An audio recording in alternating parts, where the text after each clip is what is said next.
সরকারকে 24 ঘন্টার আলটিমেটাম আন্দোলনকারী শিক্ষার্থীদের। কোটা আন্দোলনে শিক্ষার্থীদের দাবি মেনে নিতে 24 ঘন্টার আলটিমেটাম দিয়েছেন শিক্ষার্থীরা। এই সময়ের মধ্যে সংসদে অধিবেশন ডেকে কোটা বাতিলের দাবি জানিয়েছেন তারা। এছাড়া 24 ঘন্টার মধ্যে মামলা প্রত্যাহারের দাবি জানিয়েছেন কোটা আন্দোলনকারীরা। রোববার বঙ্গভবনে রাষ্ট্রপতি বরাবর স্মারকলিপি পেশ করে বঙ্গবন্ধু এভিনিউ মোড়ে বৈষম্য বিরোধী ছাত্র আন্দোলনের নেতারা সাংবাদিকদের এসব তথ্য জানান। যেখানে মহামান্য আদালতও নির্দেশ দিয়েছেন যে সরকার চাইলে কোটা পরিবর্তন করতে পারে।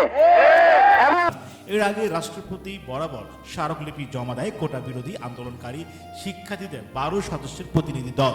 রাষ্ট্রপতি সচিবের কাছে স্মারকলিপি জমা দেওয়ার পর রাষ্ট্রপতির কাছে পৌঁছানো হবে বলে জানানো হয়।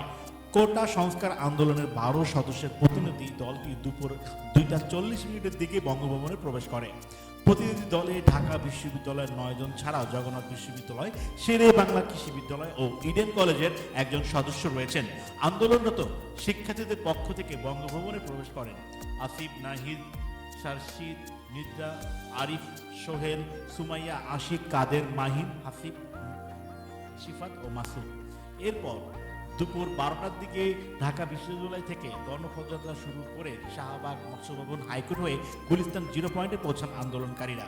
সেখানে আন্দোলনকারীরা বঙ্গভবন যাওয়ার রাস্তায় পুলিশের ব্যারিকেডের মুখে পরে সেখানে থেকেই আন্দোলনকারীদের সমন্বয়কারীদের একটি প্রতিনিধি দল রাষ্ট্রপতির কাছে